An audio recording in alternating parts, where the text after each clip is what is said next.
Okay, guys, you've probably heard about the attacks of the Groundhog Day of the dogs 2024. But the good news is we're having an early spring here. That's good, instead of not 6 weeks of winter. But it was really scary. It was the scariest day of February and the scariest day of Groundhog Day ever.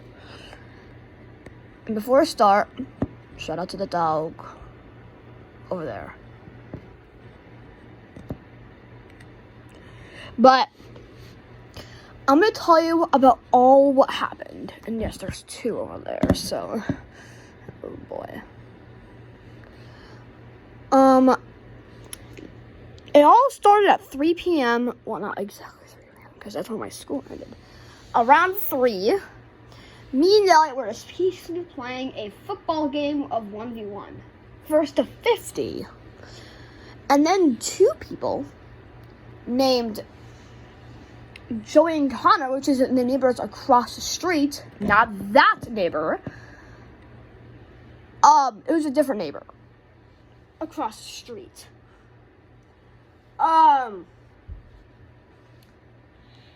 They asked us to join, and we said yes.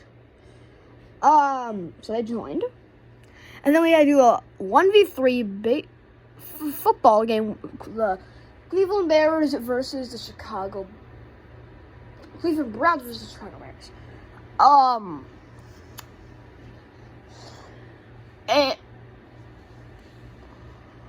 So at 4:08 p.m., this is when the disaster starts. So, at like 4:06 p.m., there's this female owner walking a dog. Or two. I played the footage several times, and I don't know if there's 2 or 1. Anyways, it was peacefully worrying nothing to happen, but then at 4:08 p.m., Joey screamed Clay. Don't know who Clay is? Clay is the dog that is in this. Clay saw this dog and ran towards the dog. Then the owner was surrounded by the 2 dogs telling them to stop, but they're not stopping. And they're like attacking and playing at the same time. I don't know. And then Joey screamed Clay and running towards them. And then several neighbors heard the noise and started running as fast as they can to bring Clay back home. But they cannot.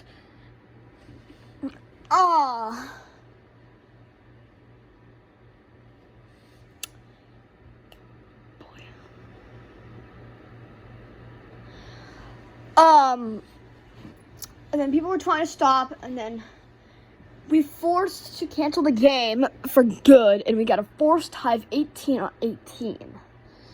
Connor said time out, but there was no time out. We decided not to continue the game and did a canceled the game for good. And then we saw a car coming, and the dog was in the middle of the street. And then me and I ran to our lives. Before that, everyone's parents told their children to come inside their house immediately because of this disaster that's happening. And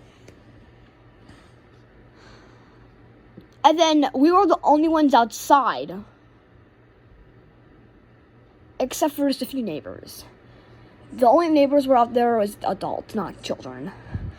And then there was a car coming, and the dog was in the middle of the street, and then we ran inside very quick. Luckily, the dog went back to the sidewalk. The dog is okay. He's not injured. But it was very sad. And then a dog bit a person and got seriously injured. And then that is where I stopped the video recording. And then I recorded another video, but I'm not going to show you it since it's very disturbing and heartbreaking, since I just don't want to. It's very sad.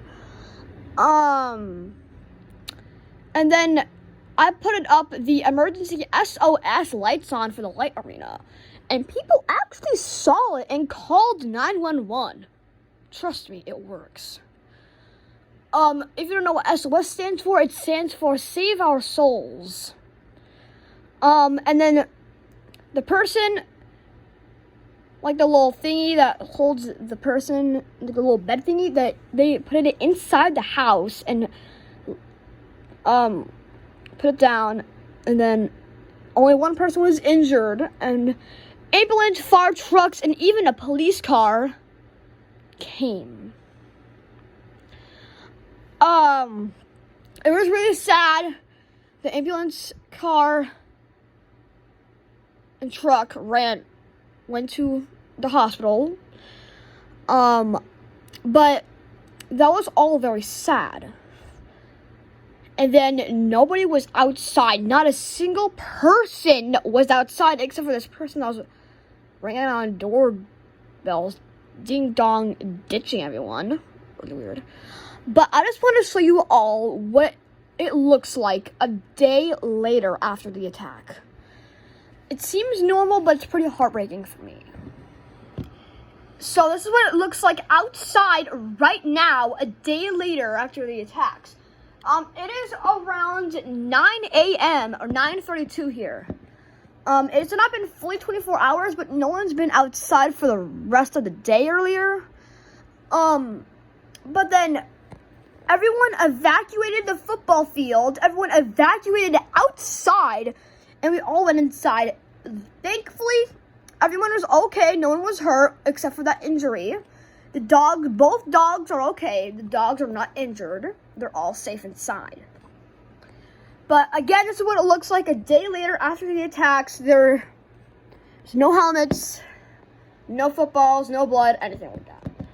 It's just sad. No one's outside except, basically everyone's doors are shut except for the neighbors right across. You can see with that house right there. Yes, don't ask questions. We still have our Christmas decorations outside, but we don't light them up, so. Yeah, it's heartbreaking what it looks like a day later. So guys, there's like screen protectors. That over there is where the scary thing happened. Again, at 4:08 p.m., Joey right there was screaming Clay and ran all over there. And then several neighbors, including that house and that house, were screaming and crying and trying to save it. Again, everyone is okay except for the injury. Dogs are okay.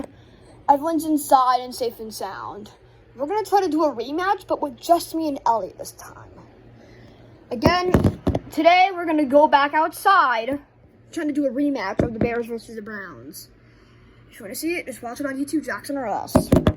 Again, since this is so heartbreaking, I had to put on the Light Arena's blue lights for honor for the people. And this is going to be on for a week. I closed my room down for a week for this. 1 like and 1 subscribe equals 1 support for what happened. So guys, please like and subscribe for honor of what happened yesterday on Groundhog Day. Okay? Hopefully God's hearing this right now.